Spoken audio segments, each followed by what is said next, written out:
Friends Chidambaram serial next episode review பார்க்கலாமாங்க. சேதுவும் அந்த விவாகரத்து விஷயத்துல ஒரு நல்ல முடிவு எடுத்து அந்த விவாகரத்தையுமே அங்க வாபஸ் வாங்கியிருப்பாரு. அந்த விஷயமா இங்க வக்கீலுமே கால் பண்ணி தமிழ்ச்செல்வி கிட்ட பேசியிருப்பாங்க. தமிழ்ச்செல்வி பேசிக்கிட்டு இருக்கும்போது அங்க சேதுவுமே உள்ள போயிடுறாங்க. தமிழ்ச்செல்வி கிட்ட போயிட்டு, தமிழ், நான் இப்போதான் கரெக்டான முடிவு எடுத்திருக்கேன். இந்த முடிவில் நான் பின் வாங்க மாட்டேன். ஆனால் அதே மாதிரி நீ எங்கள் கோர்ட்டில் நல்ல விதமாக சொன்னா எனக்கு ரொம்பவே சந்தோஷமாக இருக்கும். நீ வெளியில் எப்படி வேணா இருந்துக்கோ, அதே மாதிரி இந்த விவாகரத்து விஷயத்தில் ஒரு நல்ல முடிவை நீ எடுத்து அந்த விவாகரத்தை கேன்சல் பண்ண சொல்லி நீ கோர்ட்டில் சொன்னா எனக்கு ரொம்பவே சந்தோஷமாக இருக்கும். அதே மாதிரி நீ எப்பவும் போல் என் கூட சேர்ந்து வாழு அப்படின்னலாம் நான் சொல்லலை. நீ இந்த ஊருக்கு நீ எனக்கு மனைவியாகவும் இந்த வீட்டில் எனக்கு ஒரு ஃப்ரெண்டாகவும் நீ இருந்துக்கலாம். ஏன்னா நீ என் கூட சேர்ந்து வாழு அப்படின்னு எல்லாம் நான் கேட்கல. ஆனால் கோர்ட்டில் மட்டும் நீ அந்த கேஸை வாபஸ் வாங்குங்க அப்படின்ற மாதிரி ஒரு விஷயத்த நீ சொன்னா எனக்கு மிகப்பெரிய சந்தோஷமாக இருக்கும். நான் இப்போ தான் உன்னோட அன்பு அக்கறை எல்லாமே எனக்கு புரிஞ்சு உன்னை நான் மன்னிச்சு ஏற்றுக்கிட்டேன். அதே மாதிரி நான் சொன்ன விஷயத்த நினச்சி நான் ரொம்பவே கஷ்டப்பட்டிருக்கேன். அதே மாதிரி இந்த வீட்டில் இருக்கவங்க எல்லாருமே உன்னை படுத்திருக்கலாம். ஆனால் இனிமேல் உன்னை நான் கஷ்டப்படுத்த மாட்டேன். எல்லா உண்மையும் எனக்கு தெரிஞ்சிருச்சு. இதுக்கு மேலேயுமே நான் உன்னை விட்டு எப்போவுமே பார்த்தீங்கன்னா பிரியவே மாட்டேன். இந்த கேஸை மட்டும் வாபஸ் வாங்குற தமிழ் அப்படின்னு சொல்லிட்டு இங்கே சேது தமிழ்ச்செல்வி கிட்ட சொல்லிடுறாங்க. தமிழுமே இதை கேட்டுக்கிட்டு அங்கே நின்றுக்கிட்டு இருக்காங்க. இதெல்லாம் என்ன முடிவு அங்கே சேதுக்கிட்ட சொல்கிறாங்க அப்படின்னு சொல்லிட்டு உங்களுக்கு தமிழுக்கே தெரியாம திணச்சி தான் நின்றுகிட்டு இருக்காங்க. அதுக்கப்புறம் இங்க விவாகரத்து விஷயமா அங்க கோர்ட்ல இருந்து கால் பண்ணியிருந்தாங்க அப்படின்றது தனத்துக்குமே தெரிய வருது. தனமும் அங்க தமிழ்ச்செல்வி இதுல என்ன முடிவெடுக்க போறாங்க, மாத்தி இது எடுத்துட்டு போறாங்க அப்படின்ற மாதிரியுமே அங்கே தனத்துக்கு தோணுது. இந்த விஷயத்த நம்ம இப்படியே விடக்கூடாது அப்படின்னு சொல்லிட்டு இங்கே அப்பத்தா கிட்ட போயிட்டு, அம்மாச்சி உங்களுக்கு ஒரு விஷயம் தெரியுமா, கோர்ட்லேருந்து இயரிங்கி வந்திருக்கு. இங்கே விவாகரத்து விஷயமா அங்கே சேது மாமா போய் அந்த விவாகரத்தை கேன்சல் பண்ணிட்டு வந்துட்டாரு. அதே மாதிரி அக்கா மட்டும்தான் இதில் விடாப்பிடியாக இருக்காங்க. இந்த விஷயம் அக்கா மனசில் இருந்து மறக்கணும். அப்பத்தா இதுக்கு எதனா ஒன்று பண்ணுங்க. சேது மாமாவும் எங்கள் தமிழ்ச்செல்வி அக்காவும் 2 பேரும் சேர்ந்து வாழணும். எனக்கும் அதுதான் ஆசை. அக்கா ஏதோ சேது மாமா ஏதோ ஒரு தெரியாமல் அது ஒரு மாதிரி வார்த்தையை திட்டாரு. அந்த வார்த்தையை வச்சுக்கிட்டு அக்கா ரொம்பவே வருத்தப்பட்டுக்கிட்டு இருக்காங்க. அந்த விஷயமும் சரி எல்லாமே இப்போ மறந்துட்டு தமிழ்ச்செல்வி அக்காவும் எங்கள் சேது மாமாவும் 2 பேரும் சேர்ந்து வாழணும் அம்மாச்சி அப்படின்னு சொல்லிட்டு இங்கே தனமே சொல்கிறாங்க அப்பத்தா கிட்ட. அப்பத்தாவும் இதை கேட்டுட்டு, தனம் என்ன சொல்லிக்கிட்டு இருக்க, நாளைக்கு இயற்கை இருக்கா கோர்ட்டுக்கு, இங்கே தமிழ்ச்செல்வியும் சேதுவும் போகணுமா அப்படின்ற மாதிரியுமே இங்கே கேட்குறாங்க தனத்துக்கிட்ட. உடனே ஆமாம்மாச்சி, அவங்க நாளைக்கு போகிறாங்க. நீ தான் தமிழ்ச்செல்வி மனசை மாற்றணும் அம்மாச்சி. உங்களை விட்டால் எனக்கு வேறு யார்கிட்ட சொல்கிறது அப்படின்னு சொல்லிட்டு எனக்கு தெரியல. நீங்கள் எப்படின்னா ஒரு வழியாக நீங்கள் தமிழ்கிட்ட பேசி அந்த ஒரு விஷயத்தை இது விவாகரத்து விஷயத்த நீங்கள் கேன்சல் பண்ண சொல்லுங்கள் அப்படின்ற மாதிரியுமே இங்கே அப்பத்தா கிட்ட அங்கே தனமும் சொல்லிட்டு அங்கேருந்து கிளம்பிடுறாங்க. இங்கே அப்பத்தா யோசிச்சுக்கிட்டு உக்காந்துக்கிட்டு இருக்காங்க. நம்ம இப்போ தமிழ்ச்செல்வி வயிற்றுல 2 குழந்தை இருக்குது அப்படின்னு சொல்லிட்டு தெரிஞ்சுமே இங்கே யாருக்கிட்டையுமே சொல்லாததுக்கு காரணமும் இருக்குது. ஏன்னா இந்த குழந்தைய வச்சு 2 பேரும் சேர்க்கணும் அப்படின்னு சொல்லிட்டு நினச்சா இப்போ இவ்வளோ கூடிய சீக்கிரம் இங்கே கோர்ட்டில் வேற இவங்களை 2 பேரையுமே கூப்பிட்டுருக்காங்க. தமிழ்ச்செல்வி வேற கோர்ட்டில் போய் இங்கே வேற மாதிரி மாற்றி சொல்லிட்டானா அங்கே இவங்களோட வாழ்க்கையே நாசமாயிடும். சேதுவும் ரொம்பவே கஷ்டப்படுவான் அப்படின்னு சொல்லிட்டு இங்கே அப்பத்தா யோசிச்சு உக்காந்துக்கிட்டு இருக்க. ராஜாங்கமும் கொஞ்சம் வெளியில போகணும் அப்படின்ற மாதிரியுமே சொல்லிக்கிட்டு உக்காந்துக்கிட்டு இருக்காங்க. அதுக்கப்புறம் இங்கே ராஜாங்கத்துக்கிட்ட அப்பத்தாவுமே போயிட்டு, ராஜாங்கம் எங்க இன்னைக்கு ஏதோ வேலை இருக்குது சொல்லின்றத இன்னும் போலியா, டைம் ஆகலையா அப்படின்ற மாதிரியுமே அங்கே அப்பத்தா கேட்குறாங்க. என்னத்தா என்ன இப்போ இது நான் இப்போ தான் கிளம்பணும், ஏன் உனக்கு எதனா வேணுமா, டேப்லெட் இது எதனா வேணுமா, கரெக்டாக டைமுக்கு டேப்லெட் போறியா அப்படின்ற மாதிரியுமே கேட்குறாங்க.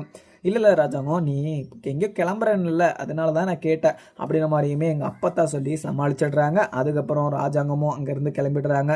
அதுக்கப்புறம் இங்கே ஈஸ்வரியும் சித்ரா இங்கே போஸ்ன்னு சொல்லிட்டு அவங்க கோயில்லையுமே இருக்காங்க. இங்கே சாபுத்திரியும் தாமரையும் மட்டும்தான் வீட்டில் இருக்காங்க.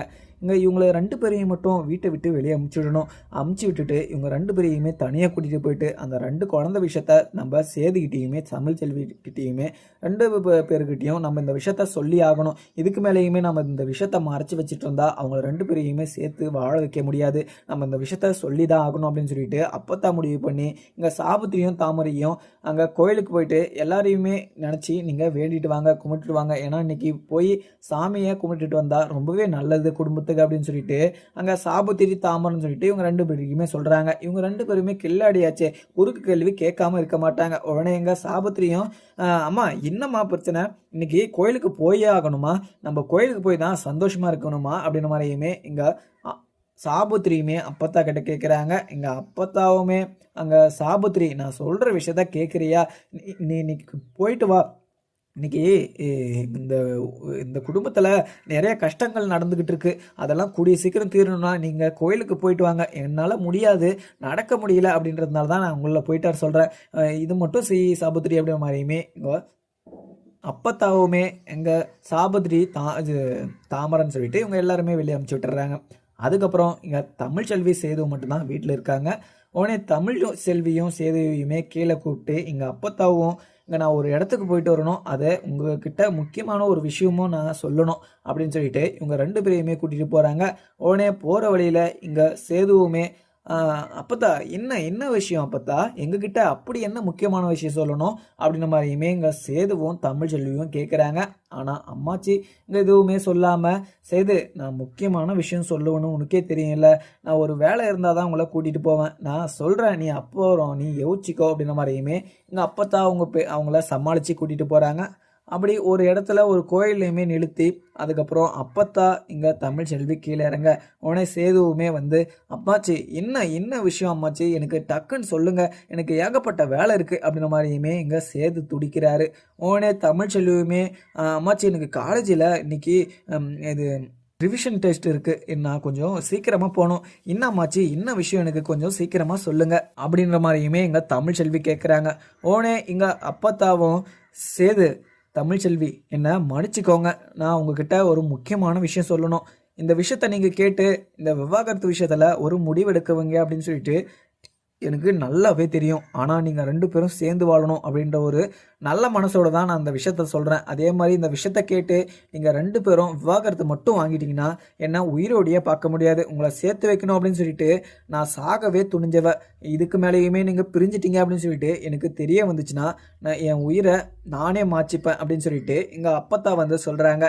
உடனே அது அப்பதான் என்ன அப்பத்தா பேசிக்கிட்டு இருக்க, அதெல்லாம் எதுவுமே பேசாத, என்ன விஷயத்த அதை மட்டும் சொல்லு அப்படின்ற மாதிரியுமே இங்கே சேதுவுமே சொல்கிறாரு. உடனே இங்கே அப்பத்தாவும் சேது அதெல்லாம் ஒன்றும் இல்லை, இங்கே தமிழ் செல்வியை கூட்டிக்கிட்டு நாங்கள் செக்கப்பு போயிட்டு இருந்தோம்ல நானும் வசந்தியும், அப்போ இது டாக்டர் என்ன சொன்னாங்க தெரியுமா, அந்த விஷயத்த நீ கேட்டுனா ரொம்பவே சந்தோஷப்படுவேன். அங்கே ஹாஸ்பிட்டலில் இவ குழந்தைய செக் பண்ணும் போது 2 குழந்தை இருக்குது அப்படின்னு சொல்லிட்டு டாக்டர் என்கிட்ட சொன்னாங்க. அதை கேட்ட உடனே எனக்கு ரொம்பவே சந்தோஷமாக இருக்குது. அதுவும் இல்லாமல் இவ வயிற்றில் வளர்கிற 2 குழந்தையுமே ரொம்பவே ஆரோக்கியமாக இருக்குது. இந்த விஷயம் இங்கே தமிழ் செல்விக்கும் தெரியாது, உனக்கும் தெரியாது இங்கே சேது அப்படின்னு சொல்லிட்டு இங்கே சேது கிட்ட சொல்கிறாங்க. இதை கேட்டு இங்கே தமிழ் செல்வி சேதுன்னு சொல்லிட்டு பயங்கர அதிர்ச்சியாகவும் நின்றுகிட்டு இருக்காங்க. அப்பத்தா என்ன சொல்லிக்கிட்டு இருக்க, இந்த விஷயம் இது சின்ன விஷயமா அப்பத்தா, இந்த விஷயத்தெல்லாம் போய் மறைப்பாங்களா, இந்த விஷயத்த நினச்சி உங்கள் மனசில் உறுத்தலையா, இது யாருக்கிட்டையுமே சொல்லணும்னு சொல்லிட்டு அப்படின்னு சொல்லிட்டு ரொம்பவே கோபமாகவும் இங்கே சேது அப்பத்தா கிட்ட கேட்குறாங்க. அதுக்கப்புறம் என்ன இங்கே அப்பத்தாவுமே அப்படி இப்படின்னு சொல்லிட்டு சமாளித்து சேது தமிழ் செல்வியும் நீயும் 2 பேரும் சேர்ந்து வாழணும் அப்படின்றதுனால தான் நான் அந்த விஷயத்த மறைச்சி வச்சுட்டு இருந்தேன். அதுவும் இல்லாமல் நாளைக்கு கோர்ட்டில் உங்களை கூப்பிட்ருக்காங்க அப்படின்னு சொல்லிட்டு தான் நான் இந்த விஷயத்த இப்போ கூட நான் சொல்கிறேன். அப்படி அங்கே கோர்ட்டில் கூப்பிடாமல் இருந்தாங்கன்னா இது இவளுக்கு எப்போ பிரசவம் ஆகுதோ நான் அப்போ தான் அந்த விஷயத்த சொல்லலாம் அப்படின்னு சொல்லிட்டு நினச்சி வச்சுட்டு இருந்தேன். ஆனால் உங்களுக்கு விவாகரத்து மட்டும் ஆயிடுச்சு, எனக்கு என்ன பண்ணுறதுன்னு சொல்லிட்டு தெரியாமல் அப்படின்னு சொல்லிட்டு தான் இந்த விஷயத்த நான் உங்ககிட்ட சொல்கிறேன். இந்த விஷயத்த நான் உங்ககிட்ட சொல்லிட்டேன், இதுக்கு மேலேயுமே நீங்கள் விவாகரத்து தான் பண்ணணும் அப்படின்னு சொல்லிட்டு நினச்சிங்கன்னா இதுக்கு மேலே நான் உயிரோடு இருக்க மாட்டேன் அப்படின்ற மாதிரியுமே அப்போ தான் சொல்லிடுறாங்க. உடனே தமிழ் செல்வி அம்மாச்சி என்ன சொல்கிறீங்க அம்மாச்சி, என்னோட வயிற்றில் 2 குழந்தை இருக்கா, நான் எனக்கு அப்போவே கொஞ்சம் சந்தேகமாக இருந்துச்சு, ஏன்னா முதல்ல இருந்த வயிறை விட இப்போ ரொம்பவே பெருசாக இருக்குது அப்படின்னு சொல்லிட்டு நான் நினச்சி பார்த்துட்டு இருந்தேன். எனக்கு 2 குழந்தை இருக்குன்னு சொல்லியிருக்கலாம்ல அம்மாச்சி, நானுமே ரொம்பவே சந்தோஷப்பட்டிருப்பேன்ல அப்படின்னு சொல்லிட்டு இங்கே தமிழ் செல்வி அப்பத்தா கிட்ட சொல்கிறாங்க. அப்பத்தாவுமே தமிழ் இந்த விஷயத்த உங்ககிட்ட மறைக்கணும் அப்படின்றதெல்லாம் என் நோக்கம் இல்லை, ஆனால் நீ சேது மேலே பயங்கர கோபமாக இருக்க, அந்த கோபத்தை தணிக்கணும் அப்படின்னு சொல்லிட்டு தான் நான் இந்த விஷயத்த மறைச்சி வச்சேன் தமிழ், என்னை மன்னிச்சுக்கோ தமிழ், ஆனால் உங்களை சேர்த்து வைக்கணும் அப்படின்னு சொல்லிட்டு தான் நான் அந்த விஷயத்த மறைச்சி வச்சேன் அப்படின்ற மாதிரியுமே எங்கள் அப்பத்தா சொல்லிடுறாங்க. அதுக்கப்புறம் இங்கே தமிழ் தமிழ்ச்செல்வியை பார்த்து இங்க சேதுவும் ரொம்பவே வருத்தப்பட்டுக்கிட்டு இருக்காங்க. உடனே இங்க தமிழ்ச்செல்வியை பார்த்து சேதுவும், தமிழே இதுக்கு மேல நீ விவாகரத்து வாங்கவே கூடாது. அந்த 2 குழந்தையுமே நான் வளர்க்குறேன். உன்னை நான் சந்தோஷமா வச்சு பார்த்துக்கிறேன். அதே மாதிரி நீ என் கூட கூடிய சீக்கிரம் சேர்ந்து வாழு அப்படின்ற மாதிரி நான்லாம் சொல்ல மாட்டேன். உனக்கு எப்போ எனக்கு என் மேலே உனக்கு நம்பிக்கை வருதோ, நான் திருந்திட்டேன், நான் உங்ககிட்ட சொன்ன வார்த்தையை நான் ரியலைஸ் பண்ணிட்டேன், அந்த சொன்ன வார்த்தையை நினச்சி நான் வருத்தப்பட்டுக்கிட்டு இருக்கேன் அப்படின்னு சொல்லிட்டு உனக்கு தெரிய வருதோ, என் கூட அப்போ சேர்ந்து நீ சந்தோஷமாக வாழலாம். ஆனால் இந்த விவாகரத்து மட்டும் வேணாம் தமிழ். ஏன்னா அம்மாச்சி ஒரு விஷயமா நினச்சி இந்த விஷயத்த மறைச்சி வச்சுட்டு இருக்காங்க. அம்மாச்சி திட்டி எந்த பிரயோஜனமும் கிடையாது. ஏன்னா நம்ம 2 பேரும் பிரிஞ்சு இருக்கிறதுனால தான் அம்மாச்சி இந்த விஷயத்த மறைச்சி வச்சுட்டு இருக்காங்க.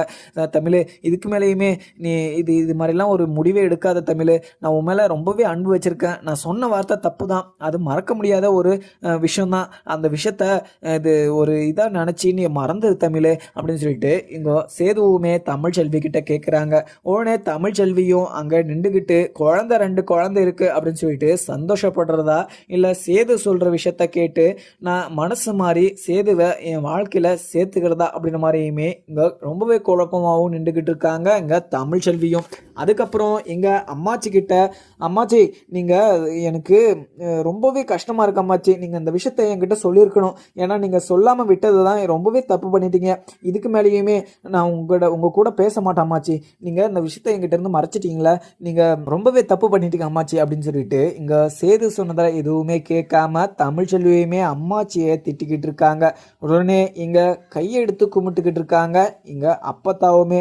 தமிழ், நீ சேது கூட சேர்ந்து வாழணும். ஏன்னா நீங்கள் 2 பேரும் சேர்ந்து வாழக்கூடாது அப்படின்னு சொல்லிட்டு இங்கே ஈஸ்வரி தாமரை சித்ரான்னு சொல்லிட்டு இவங்க எல்லாருமே அது சாமியை கும்பிட்டுக்கிட்டு இருக்காங்க. அதுவும் பாருங்க வேண்டுதலாம் வச்சுக்கிட்டு இருக்காங்க. ஆனால் நான் மட்டும் தான் நீங்கள் 2 பேரும் சேர்ந்து வாழணும் அப்படின்னு சொல்லிட்டு நினச்சிக்கிட்டு இருக்கேன். நீங்கள் 2 பேரும் சேர்ந்து வாழ்ந்தால் தான் என்ன, இந்த வாழ்க்கையில் நிறைய கஷ்டங்கள் வர செய்யும், நிறைய கசப்பான விஷயம் நடக்கும், உங்கள் 2 பேருக்குமே சண்டையுமே வரும். அது காலப்போக்கில் எல்லாமே சரியாயிடும் தமிழ்.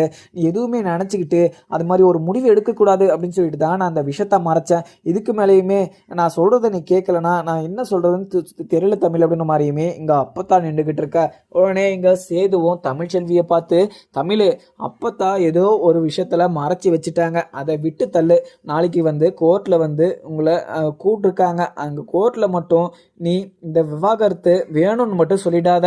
நீ அந்த வேணும்னு சொன்னா நானுமே உனக்கு இது சம்மதிச்சு ஓகேவும் சொல்லிடுவேன். ஆனால் கடைசி வரைக்கும் உன்னை நினச்சி நான் ரொம்பவே வருத்தப்பட்டு இருப்பேன். நம்மளோட குழந்தைய நாம் தான் வளர்க்கணும். அதே மாதிரி ஒரு தகப்பன் இல்லாத ஒரு குழந்தைய வளர்த்துக்கிட்டு இருக்கா அப்படின்னு சொல்லிட்டு அந்த குழந்தைங்களுக்கு ஒரு தப்பு பேர் வந்துடக்கூடாது. அந்த குழந்தைய நம்ம 2 பேரும் சேர்ந்து சந்தோஷமாக வளர்க்கணும். அந்த குழந்தைங்களோட வாழ்க்கையை நீயே கெடுத்துதாத அப்படின்னு சொல்லிட்டு இங்கே சேதுவுமே தமிழ்ச்செல்வி கிட்ட சொல்கிறாங்க. இங்கே தமிழ்ச்செல்விக்கு ரொம்பவே குழப்பமாகவும் இருக்குது. இங்கே எதுவுமே பேசாமல் தமிழ்ச்செல்வி காரில் போய் உக்காந்துடுறாங்க. அதுக்கப்புறம் இங்கே அப்பத்தாவுமே காரில் போய் உக்கார, சேதுவும் அங்கே வண்டியை எடுத்துக்கிட்டு வீட்டுக்குமே கிளம்புறாங்க. இந்த ஒரு விஷயத்தில் இங்கே தமிழ்ச்செல்வியுமே ஒரு நல்ல முடிவை தான் எடுப்பாங்கன்னு நினைக்கிறேன். ஏன்னா ஏற்கனவே ஒரு குழந்தை இருக்குது அப்படின்னு சொல்லிட்டு தெரிஞ்சு அங்கே சேது மேலே கொஞ்சம் அன்பு வச்சுக்கிட்டு சேது கூட சேர்ந்து வாழலாம் அப்படின்ற மாதிரியுமே யோசிச்சுக்கிட்டு இருந்தாங்க.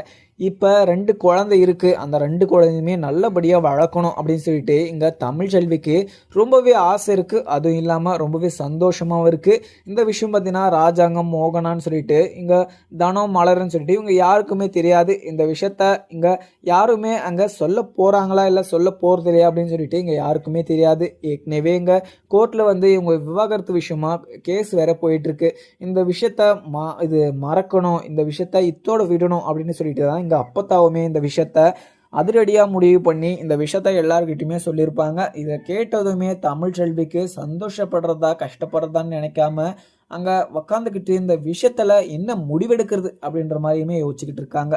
இந்த விஷயத்த கேட்ட சேதுவுமே ரொம்பவே சந்தோஷமாகவும் டிரைவிங் பண்ணிக்கிட்டு இருக்காரு. அதுக்கப்புறம் ஒரு வழியாக இங்கே வீட்டுக்குமே போயிடுறாங்க.